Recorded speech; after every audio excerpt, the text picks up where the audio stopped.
नमस्कार, आप देख रहे हैं एसडीवी न्यूज। आपके साथ मैं सृष्टि मिश्रा। आज डिबेट में चर्चा होगी ओपिनियन पोल की, जो कर्नाटक चुनाव को लेकर आ रहे हैं। सर, सबसे पहले आपका डिबेट में बहुत बहुत स्वागत है और आज इस पर टिप्पणी डालिए। देखिए, जन की बात ने दूसरे ओपिनियन पोल में भारतीय जनता पार्टी को 114 सीटें दी हैं और बाकी की सीटें कांग्रेस को दी हैं और उसके बाद आपको बता दें जेडीएस को दी है। एक बार मैं आपको आंकड़े बता देती हूं, उसके बाद सर टिप्पणी करेंगे।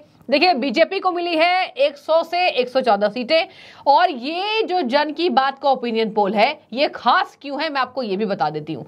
कांग्रेस को इसने दिया है 86 से 98 सीटें और आपको बता दें अदर्स को 5 और जेडीएस को 20 से 26। अब इसमें खास ये रही बात है दर्शकों कि इस ट्वीट के बाद लोगों ने अपनी अपनी प्रतिक्रिया दी है और करीब आपको बता दें कि यूट्यूब पर ये ट्रेंड में रहा।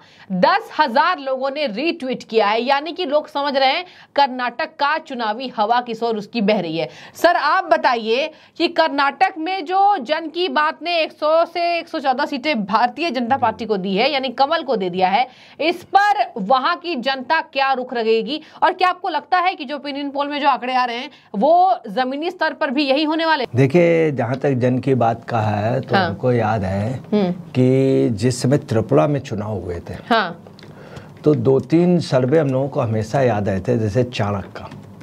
तो आज से इन चुनावों के पहले चाणक्य का एक सर्वे यूपी के लिए, पंजाब के लिए और गुजरात के लिए बिल्कुल सटीक निकला था।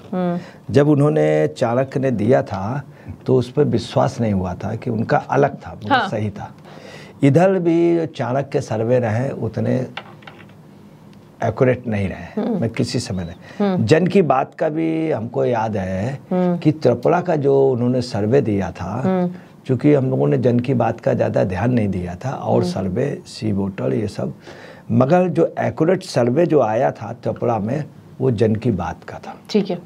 दूसरी आपको बता रहे, जन की बात ने अभी यूपी में 2 चुनाव हुए थे, एक मैनपुरी का हुआ था, दूसरा उनका हुआ था रामपुर का। और रामपुर का जो चुनाव हुआ था आजम खां वाला, उस चुनाव में उसने जन की बात ने दिया था कि मैनपुरी से सपा बुरी तरह से जीतेगी, बहुत अच्छी तरह से, और बीजेपी बुरी तरह से हारेगी। मगर उस समय रामपुर का दिया था कि बीजेपी जीत जाएगी। ठीक है। तो दोनों चीजें हम लोगों को विश्वास नहीं हुई थी, मगर वो बात जन की बात का सही निकला। कुछ जगह जन की बात के जो वो है सर्वे वो एक्यूरेट निकले और कुछ जगह बिल्कुल ही बकवास निकले। अब इन्होंने जो सर्वे दिया ये 1 मई तक का है। जो पहले की स्थिति थी उससे ऐसा लग रहा था कि कांग्रेस और इनके बीच में 55-45 की फाइट थी। जी जी जी, बिल्कुल। बाद में 52 और 48 की हो गई।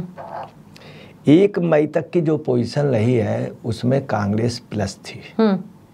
इनके हिसाब से बीजेपी प्लस है और इनका ये मानना है कि बीजेपी को 100 से 114 सीटें मिलेंगी और कांग्रेस के 86 से 90 तक मिलेंगी और जनता दल को 20 से 26%। उस सर्वे में जन की बात का ये भी जो 1 मई तक इनका हुआ है कि 38 से 40% वोट जो है वो बीजेपी को मिलेगा, 38.5 और से 41.5 तक कांग्रेस को मिलेगा और जेडीएस को 14 से 16%। तो जन की बात का एक चीज़ तो हम एक्सेप्ट करते हैं कि जो उन्होंने वोटिंग ऑफ परसेंटेज दिया है, वोटिंग ऑफ परसेंटेज के हिसाब से 40.5% और कांग्रेस को उन्होंने जो दिया है वो 38.5 से 41.5 तक। जी, वो सर्वे बिल्कुल एक्यूरेट है, चूँकि बीजेपी से उनका 0.5% ज़्यादा बताया। यही हम लोगों का ही मानना था 1 मई तक। अब सीटों की जो गणना है, सीटों में उन्होंने 100 से 114 कहा, तो ऐसा हो सकता, मगर उस समय हम लोगों को मानना था कि 114 से बीजेपी के कम होते और इन्होंने जो 86 से 90 दिया तो हम लोगों को मानना था कि लगभग 90 से 95 के लगभग कांग्रेस और बीजेपी में ज़्यादा अंतर नहीं। परंतु अब जो पोजीशन है, अब जो है इलेक्शन की पोजीशन, ये तो इनका तब का है। अब इलेक्शन की स्थिति दूसरी हो गई। तब कुछ मुद्दे नहीं थे। और क्या बदली और क्यों बदली ये भी बताइए। देखिए, हुआ ये है कि बीजेपी वास्तव में वहाँ हार रही थी जी, मगर बीजेपी को 2 मुद्दे मिल गए। एक मुद्दा मिल गया उनको, जो सबसे बड़ा मुद्दा मिल गया वो बजरंग वाला। हनुमान जी की वो स्थली, हनुमान जी का वहीं जन्म हुआ था, सबसे ज़्यादा मंदिर वहीं पे, सबसे बड़े मंदिर वहीं पे कर्नाटक में। वो उस मुद्दे से क्या हुआ, आज जो है मंगलवार है, तो पूरे कर्नाटक में कई जगह क्या हुआ, पब्लिक आ गई है मंदिरों में हनुमान चालीसा का जाप कर। जी बिल्कुल। हर जगह प्रशासन उतर आया, इलेक्शन कमीशन के जो प्रेक्षक गए थे खुद गए। जब उन्होंने उनसे अनुरोध किया तो मामला और बिगड़ गया। इलेक्शन कमीशन के जो प्रेक्षक थे उनकी ड्यूटी है कि उनको चुनाव को अच्छे ढंग से कराना, ईमानदारी से लोग काम कर रहे हैं, निष्पक्ष से। वहाँ लोगों ने उनकी बात मानी नहीं, ये वो कि 144 लगा दी गई लागू है और आप इस तरह कर नहीं सकते। उसके बावजूद भी हनुमान भक्त उनकी बात कहीं नहीं मान रहे। इसका असर पूरे कर्नाटक में जा रहा है। तो इससे हुआ क्या है कि कर्नाटक में जो वोट था वो बीजेपी को उसमें यूनाइट होता जा रहा है। ठीक है। अब ये जो वोट है इससे कांग्रेस से नाराज हो गया, मगर ऐसा नहीं कि बीजेपी को चला जा रहा, ये बीजेपी के खेमे में जाकर के यूनाइट होने लगा।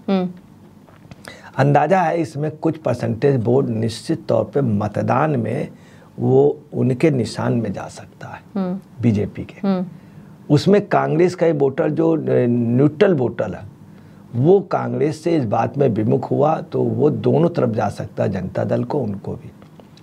दूसरी एक बात हुई, जनता दल के साथ एक नई बात आई जो नहीं मीडिया दे रहा है।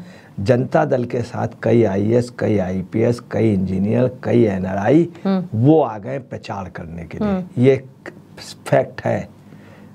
देवे गौड़ा ने वहाँ पे बच्चों के लिए बीटेक, एमटेक इनके लिए काम किया था, झुग्गी झोपड़ी वालों। तो मैसूर प्रांत में जो है वहाँ पे कांग्रेस जीत के आती और कांग्रेस की फुल फ्लैश सरकार बनती, मगर जनता दल के अच्छे लड़ जाने की वजह से कांग्रेस वहाँ पे बिल्कुल लूज हो रही है। ठीक है। दूसरी तटीय कर्नाटक में जो पोजीशन है, बीजेपी लगभग 95% सीटें में फ्लो पे। ठीक है। परंतु जो बॉम्बे से मिला हुआ है और जो हैदराबाद वाला, वहाँ पर बीजेपी और कांग्रेस में नेक टू नेक फाइट है। मैसूर में बीजेपी निश्चित तौर पर पीछे है, मैसूर इलाके में। मगर अगर टोटली नाल देखेंगे तो बीजेपी कांग्रेस में जबरदस्त टक्कर है। एक मामला और आ गया, क्या वो आ गया सोनिया गांधी का। सोनिया गांधी ने वहाँ प्रभुसत्ता पे हमला वाली बात कर दी, वहाँ की संप्रभुता के।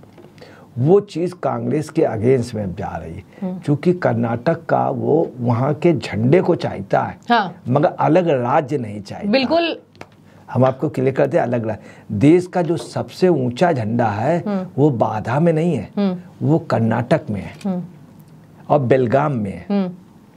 दूसरी आपको बता रहे हैं, वहाँ का आदमी जो है एक दुपट्टा डाले रहता है लाल पीला, वो वहाँ का है।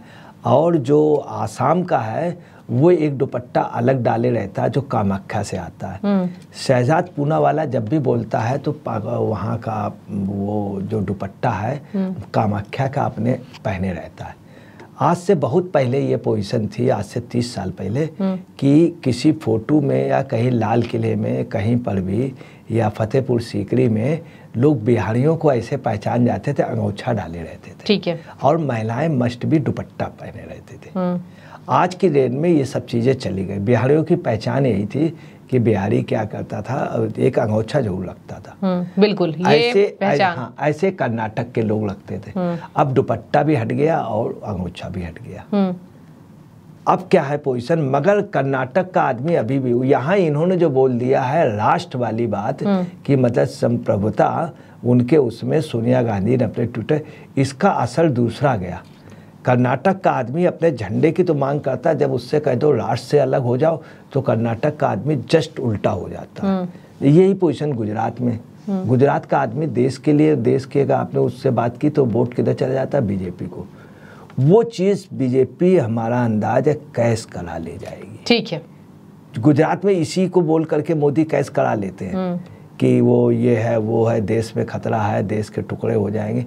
क्योंकि जैसे कर्नाटक और ये दो राज्य ऐसे जिसने देश में विलय के लिए सबसे अधिक सबसे पहले वकालत की थी। इसके अलावा एक मामला और आ गया है जो इनके लिए वो हो रहा है, ये जो फिल्म आई है द केरला स्टोरी। ये फिल्म आपको बता रहा है, ना ही इसमें अच्छी कलरिंग हुई है, ना ही कोई डायलॉग है, ना ही कोई गाना है, कलर बिल्कुल ब्लाइंडनेस की पोजीशन है, प्रॉपर्टी उसमें है ही नहीं, अच्छे सीन है ही नहीं, कोई अच्छी बिल्डिंग है ही नहीं, युद्ध के टैंक दिखलाए ही नहीं गए जिनको देख के, जहाज के अटैक दिखाए ही नहीं गए। आपको बता रहे हैं कि कहीं कहीं ये हुआ, अमेरिका को इसलिए अटैक करने पड़ा कि आज के छोटे बच्चे भी अगर उनसे कहिए तो वो बुलडोजर खरीदेंगे प्लास्टिक का या AK-47। तो पब्लिक देखना चाहती है खूब गोली चलाते हुए युद्ध दिखाइए, इसलिए देशों ने अटैक किए। उसमें कहीं कुछ ये सब है नहीं।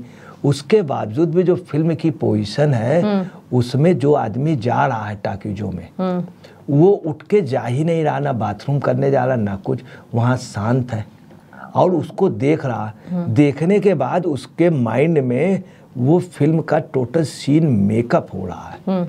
ये जैसे लगान आई थी, जैसे मुगले आजम आई थी, जैसे शोले आई थी। शोले के बाद आदमी बाहर डायलॉग करने जाता था। एक फिल्म आई थी मुगले आजम, उसमें हर जगह लाठीचार्ज हुआ, हर जगह लाठीचार्ज हुआ और लाठियां पाने के बावजूद भी उसमें एक गाना था, जब प्यार किया तो डरना क्या, छुप छुप इशारे करना क्या। तो फिल्म में तो लाठियां चलती थी, उसके बावजूद भी पता चलता था 2 दिन बाद कोई लड़की चली गई प्यार के उसमें, तो वो न्यूज छपती थी। इस चक्कर में लोग देखने जाते थे। ये इस फिल्म की यही पोजीशन है, जो देख के आ रहा बाहर निकल रहा उससे पूछे वो अपने यहाँ दूसरे को मैसेज कर रहा। इस फिल्म की जो सबसे बड़ी एक खासियत आ रही है, लोग घर वाले अपने लड़कों को, अपने उनको और अपने परिवार के लोगों को कहते हैं कि जैसे कोई है तो वो अपने भतीजों को बोलता उनको कि बेटा देखने जरूर जाना, हम तुमको टिकट के पैसे दे देंगे। तो क्या इस मूवी की वजह से कुछ असर हुआ है, ये आप कहना चाह रहे हैं? मूवी का मैं आपको बता रहा हूँ, इतना ज्यादा असर है, इतना ज्यादा असर है, हर जगह चर्चा में है, ठीक है, लोग देख रहे हैं। और ये फिल्म आप समझिए कई कम लागत की फिल्में आई जो चली, वही पोजीशन इसकी। दूसरा इन्होंने क्या किया, बंगाल वगैरह जो बैंड लगा दिया, तो इस बैंड वगैरह लगा देने से क्या है, ये चर्चा में आ गई। और इस फिल्म को पब्लिक ने इंटरनली चर्चा है, खासतौर से जो सबसे बड़ी बात बताए देना है वो महिलाओं में है। महिलाओं में आपको बताने पश्चिम उत्तर प्रदेश में कि मैं आपका टाइम ज़्यादा ले रहा हूँ, माफ़ कीजिएगा, मगर इसलिए मैं आपको बता रहा हूँ पश्चिम उत्तर प्रदेश में बीजेपी के जीतने की पोजीशन ये रही थी कि हकीकत ये है कि उस समय कुछ वो हुए थे जाट वर्सेस मुस्लिम। तो हकीकत है कि पश्चिम उत्तर प्रदेश में हिंदू जो लड़कियां थी वो बाहर आई हैं मतदान के दिन, उन्होंने मतदान कराया। जैसे इमरान मसूद वगैरह ने दिया था, उन्होंने मतदान कराया और मतदान का ये रहा कि मतदान बढ़ गया। तो कई जगह जाटों ने बीजेपी के फेवर में मतदान किया, उसकी वजह थी कि लड़कियों को आगे आना उन्होंने। ये पोजीशन कर्नाटक में नया ट्रेंड ये देखने को मिल रहा है, ठीक है, शायद बीजेपी इसको कैश करा ले जाएगी, ठीक है। तो जो पोजीशन टप टू टप होगी, ये निश्चित है कि कर्नाटक में 6 महीने बाद बीजेपी की निश्चित सरकार होगी, नहीं तो कर्नाटक में 15 दिन बाद बीजेपी की सरकार होगी, मगर सरकार बीजेपी की होगी। अब सीटों की क्या पोजीशन होती है, वोट ऑफ परसेंटेज दोनों का बराबर होगा, 0.5% बढ़ सकता है वोट ऑफ परसेंटेज, ठीक है, मगर सीटों के बाद सरकार निश्चित तौर पे बीजेपी बनाएगी। ठीक है, तो देखिए ये था ओपिनियन पोल का विश्लेषण जो आपको हमारे पत्रकार ने करके दिखाया। अब देखिए आप तय कीजिए कि कर्नाटक में जो सियासी उठापटक चल रहा है, जो दौर देखा जा रहा है, उसमें क्या होने वाला है। लगातार ओपिनियन पोल में दावा कर रही है कांग्रेस कि हम जो है सरकार बनाने जा रहे हैं, टफ फाइट रहेगी, लेकिन यहाँ पर आपको बता दें कि भारतीय जनता पार्टी की जीत के आसार बनते हुए दिखाई दे रहे हैं। बहुत शुक्रिया सर जुड़ने के लिए। और देखिए इंतजार सबको रहेगा कर्नाटक में कि आखिर कौन सी वो पार्टी है जो इस बार बाजी को पलट देगी। तो बने रहिए हमारे साथ और इस तरीके से जो भी ओपिनियन पोल सामने आएंगे हम एक एक करके आपको अपडेट कराएंगे। बहुत शुक्रिया आपका SDV न्यूज से जुड़ने के लिए।